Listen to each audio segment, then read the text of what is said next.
Hi friends, welcome to my channel of toppers group tuition. आप लोगों का सबका स्वागत है ये चैनल के ऊपर। ये चैनल जो है जो मैंने स्पेशली बना के ही है 11वीं के स्टूडेंट्स के लिए, जो कॉमर्स जिन्होंने चुना हुआ है और जो लोग अकाउंट्स में और उसमें सब अपना करियर बनाना चाह रहे हैं। बहुत सोचने के बाद, बहुत विचार के बाद मैंने ये जो पूरा जो प्रेजेंटेशन बनाया है वो इस तरह का है कि Maharashtra state board, CBSE board और आईएससी बोर्ड, ये तीनों को मिला के ये जो चीज़ बनती है वो मैंने बनाई है। और इसके अंदर इन सारे स्टूडेंट्स के लिए मैंने जो बेसिक्स जो ज़रूरी है वो मैंने बताया। we'll go into the basics of subject of bookkeeping and accounts। और ये जो पहला चैप्टर जो है, मेन फर्स्ट चैप्टर है जो बेसिक्स है, उसका ये फर्स्ट सेशन है। और आने वाले समय में धीरे धीरे मैं ये सारे दूसरे भी वीडियोस में अपलोड करता रहूँगा। तो आप बने रहें मेरे चैनल के साथ और लाइक सब्सक्राइब करें और बेल आइकन दबा के अपने आप को हमेशा से अपडेट रखें। जब भी मेरी कोई नए वीडियोस आते हैं तो उसका नोटिफिकेशन आपको मिल जाए। चलते हैं आगे सब्जेक्ट के। वैसे तो अगर देखा जाए तो बुक कीपिंग बेसिकली एक सिस्टमैटिक रिकॉर्ड कीपिंग है, जिसमें के अंदर एक बिजनेस के जो भी ट्रांजैक्शंस होते हैं वो सारे उसमें रिकॉर्ड किए जाते हैं। आप पूछोगे कि ट्रांजैक्शन क्या होता है, तो ट्रांजैक्शन वो लेन देन है, that is exchange of goods and services for money, जिसमें पैसा इन्वॉल्व होता है। तो सबसे पहले तो it's a systematic record of all transactions, जो भी ट्रांजैक्शंस आपके होंगे वो, और जो मॉनिटरी होने चाहिए, जिसमें पैसा इन्वॉल्व होना चाहिए, और वो बिजनेस के लिए या तो इनकम होने चाहिए या तो एक्सपेंस होने चाहिए। तो ये जो चीजें हैं ये सारे इसको बनाता है मॉनेटरी ट्रांजैक्शन। और ये जो चीज है ये इसका रिकॉर्ड जो रखते हैं वो बुक कीपिंग है। ठीक है, अगर मॉनेटरी नहीं है, अगर कि कोई चीज में मॉनेटरी ट्रांजैक्शन नहीं है तो क्या है, तो उसको हम बार्टर एक्सचेंज बोलते थे, जो आपने आपके 8, 9, 10 के जो भी आपके स्टडीज थे उसमें आपने डेफिनेटली पढ़ा होगा। तो अभी ये जो हम पढ़ रहे हैं उसके अंदर बार्टर एक्सचेंज नहीं है, इसके अंदर मनी इन्वॉल्व है। ठीक है, ओके, आगे चलते हैं। एक सवाल उठता है हमेशा से कि व्हाट इज बुक कीपिंग। क्या ये book keeping is an art और साइंस? ये सवाल पूछा भी जाता है, आपके बुक्स में भी है और आपको समझने के लिए भी है। आपके दिमाग में भी सवाल आ रहा है कि ये सर क्या बोल रहा है, ये तो हम ऑलरेडी अकाउंटिंग कर रहे हैं, तो इसमें आर्ट्स और साइंस कहां से आ गया? हमने तो कॉमर्स चुना है ना।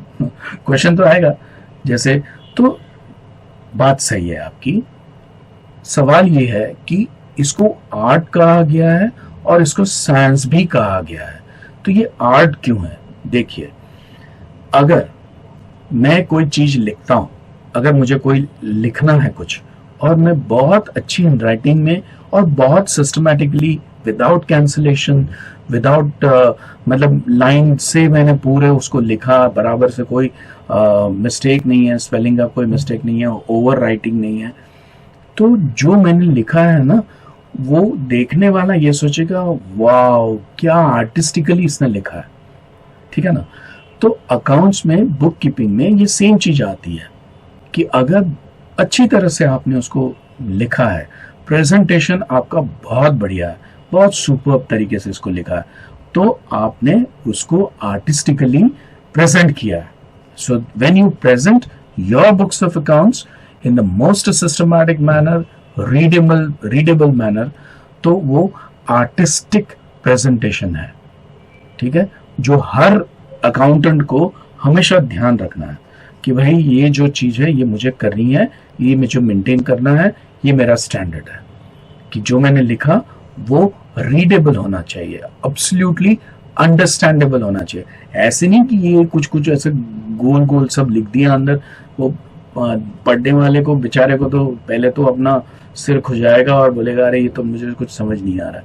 So that is a bad accountancy, bad book keeping at all.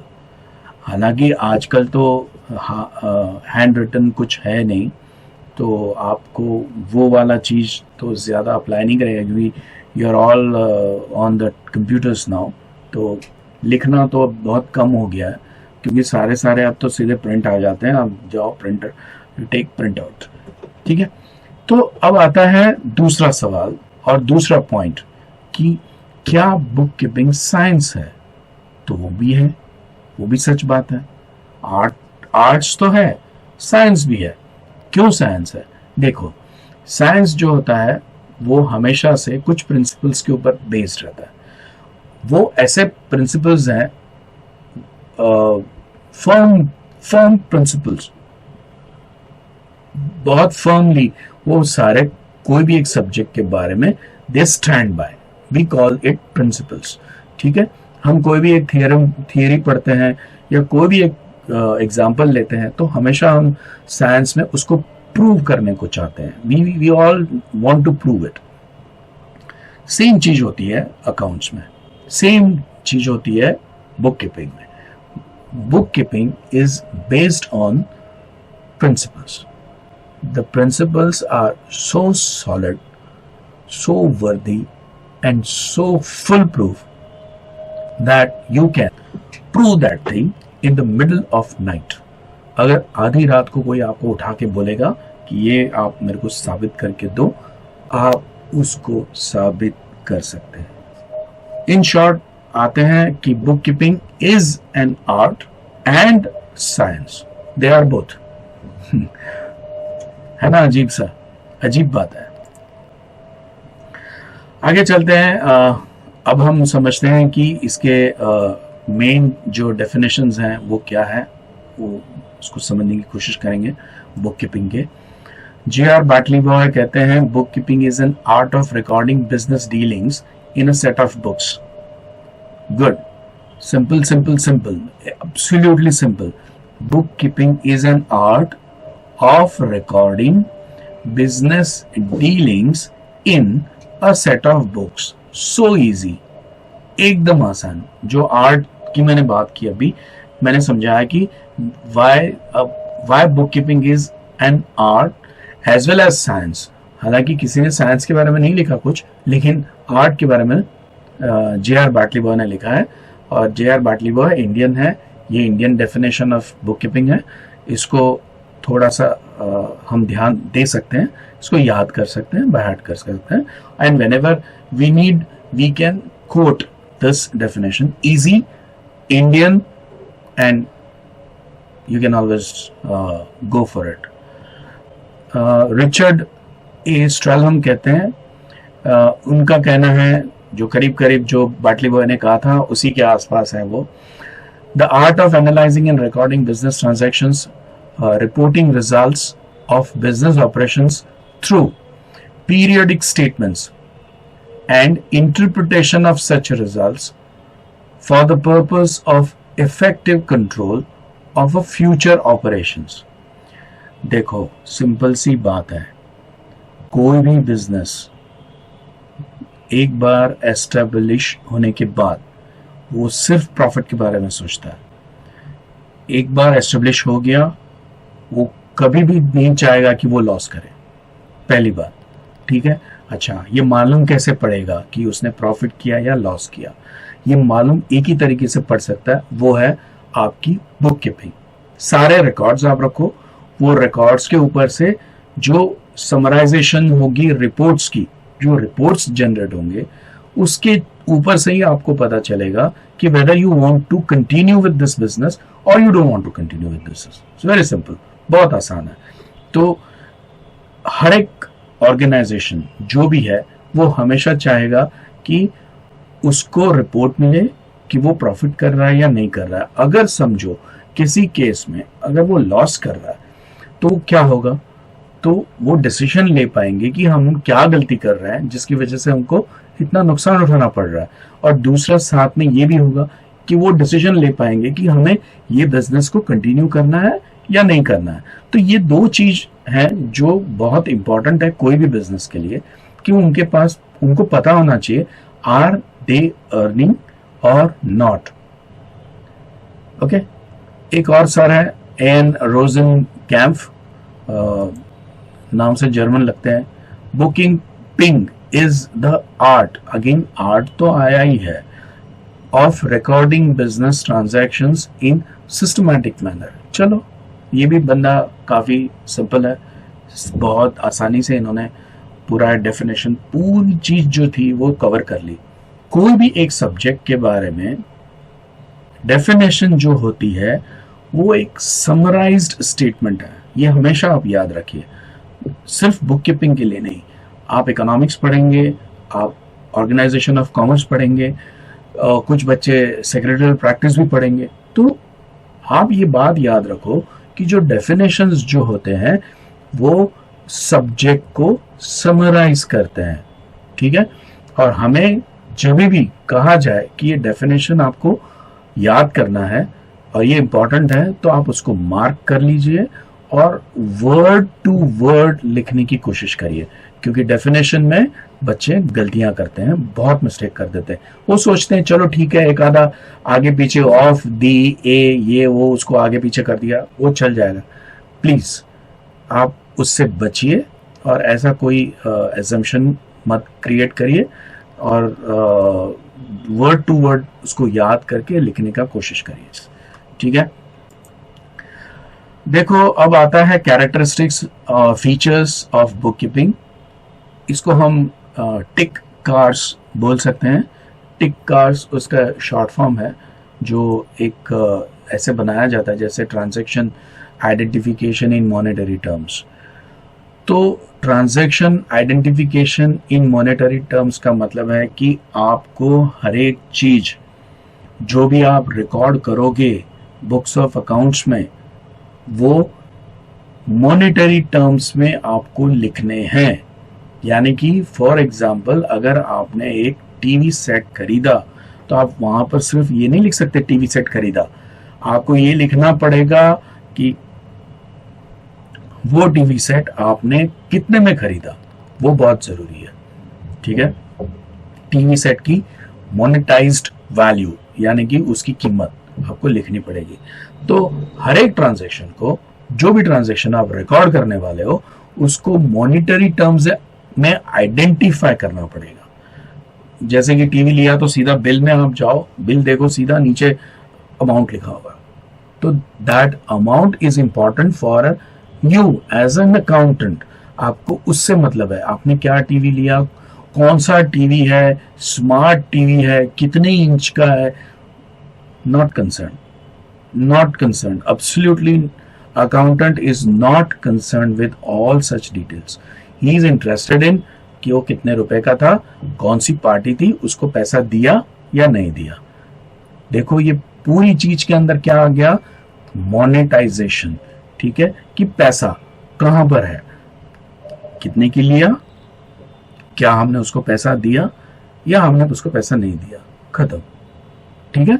Okay, so transaction has to be identified in the monetary terms. Next, we are coming to the second. This is identifying financial events and transaction. किस चीज के लिए पैसा दिया, ये आपको identify करना पड़ेगा। भाई मैंने एसेट खरीदी, भाई मैंने इसको पैसे दिए, तो उसको सैलरी के तौर पर दिए। अच्छा, आपको मैंने पैसे दिए, क्यों दिए? या तो मैंने आपको लोन दिया है, या तो मैंने आपको कुछ पेमेंट किया है, कुछ आपसे सर्विस ली थी, कोई चीज मैंने आपसे खरीदी थी जिसके बदले में मैं आपको पैसे दे रहा हूं, तो वो मुझे आइडेंटिफाई करना पड़ेगा। सिर्फ ट्रांजैक्शन को आइडेंटिफाई करके नहीं होगा, मुझे वो फाइनेंशियल इवेंट ट्रांजैक्शन के साथ आइडेंटिफाई करना पड़ेगा। The third is coming to classifying transaction. देखो क्लासिफाइड ट्रांजैक्शन यानी कि मोस्टली तो 4 तरह के ट्रांजैक्शंस होते हैं मोस्टली। एक होता है एक्सपेंस, एक होता है इनकम, एक होती है बाइंग ऑफ एन एसेट, हमने कोई प्रॉपर्टी खरीदा उसकी बात, और फोर्थ वाला होता है कि हमको किसी ने पैसा दिया उधार पे, तो वो हो गया हमारा लायबिलिटीज। तो ये हमको आइडेंटिफाई करना पड़ता है कि ये क्या चीज है। ठीक है, ओके।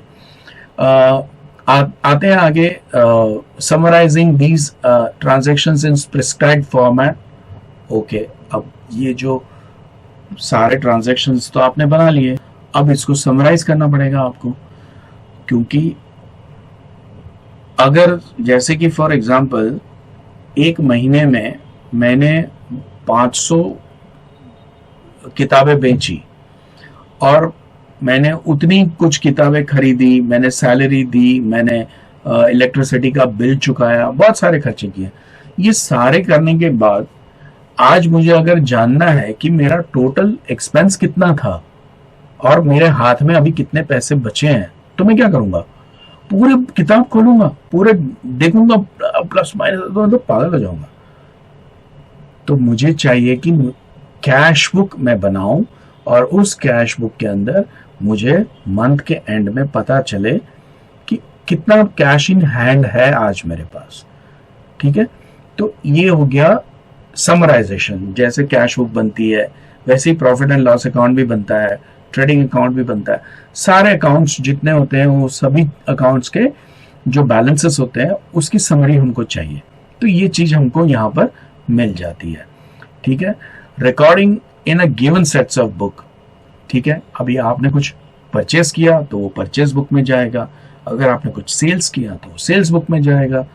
ठीक है, तो कैश में कुछ एक्सपेंसेस आपने दिए हैं या किसी से आपको कैश मिला है, अगर वो कैश ट्रांजैक्शन है तो वो कैश बुक में जाएगा।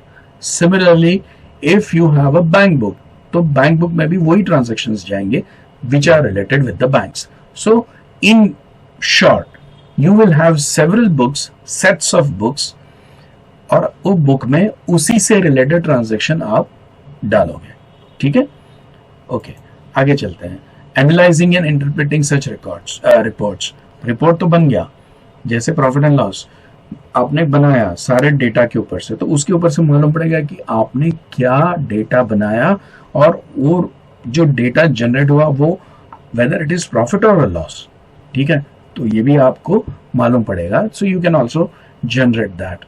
तो उसको जनरेट करने के बाद उसको इंटरप्रेट करो, इंटरप्रेट करके उसको एनालाइज करो कि भाई ये सब सही है, ये सच है, business is going in the right direction, information जो है वो आपके एक्सपीरियंस, आपके लॉजिक के हिसाब से सही है या गलत है, ये सारी चीजें आप उसमें देख सकते हो। Next is coming is the communicating. अब जो भी रिकॉर्ड्स आपने मेंटेन किए उसी के ऊपर से आपने रिकॉर्ड्स बनाए, उसी के ऊपर से आपने रिपोर्ट्स बनाए। अब ये रिपोर्ट बनाने के बाद आपको देखना पड़ेगा कि आपने ये सारे जो बनाए वो चीज आपको कम्युनिकेट करनी पड़ेगी। किसको कम्युनिकेट करोगे? जैसे ओनर को, बिजनेस का जो मालिक है, आपके जो सेठ है उसको बताओगे कि भाई ये हमारा रिकॉर्ड है, ये हमारी प्रॉफिट है, ये हमारा लॉस है। वो सारा वो देखेगा और वो चेक करेगा। वो देखने के बाद आप और किसको बताओगे? तो बैंक को पूछोगे। तो बैंक में अगर आप लोन लेने को जाओगे तो सबसे पहले तो आपसे वो रिकॉर्ड्स मांगे, भैया आप रिकॉर्ड्स दिखाइए, आप कितनी प्रॉफिट करते हो, कितनी लॉस करते हो, वो हमको बताइए। तो ये हो गया। फिर आपको सरकार को, गवर्नमेंट को आपको इनकम टैक्स रिटर्न में उसको फाइल करना पड़ेगा कि भाई हमने इतनी प्रॉफिट कमाई, ये हमारा एक्सपेंस है, ये हमारा टर्नओवर है। अगर फ्यूचर में if income tax has some doubt कि आपको इसमें कुछ आपने मैनिपुलेशंस किए हैं, अगर ये ऐसा उनको डाउट जाता है तो वो क्या करेंगे? वो स्क्रूटिनी करेंगे आपके अकाउंट्स को, और उस वक्त आपको सारे रिकॉर्ड्स आपको इनकम टैक्स में ले जाने हैं और उनको दिखाने कि भाई ये देखो हमने कोई मैनिपुलेशन नहीं किया, ये हमारा सारा रिकॉर्ड है, आप देख लो, जो भी आपको चेक करना है करो। ठीक है, तो इस तरह से हम लोग इसको समझते हैं। This are the characteristics and features of book keeping. जो मैं बोल रहा था TIC कार्स, तो वो ये रहा TIC RS। ये बहुत ही कॉमन मेथड है इसको शॉर्ट फॉर्म में कन्वर्ट करने का, तो मैंने भी इसको मेंटेन करके बना के आपके लिए रखा है, तो आपको भी ये याद रह सकता है। आप जब कभी भी इस वीडियो को देखोगे तो यू कैन ऑलवेज रिकैप्चर और आप उसको याद कर सकते हैं। ठीक है, with this we come to end of this first session. If you have not hit like और सब्सक्राइब बटन प्लीज हिट, क्योंकि मैं बहुत जल्द सेकंड सेशन का जो वीडियो है वो भी अपलोड करूंगा। ठीक है, bye for now, have a wonderful learning of book keeping.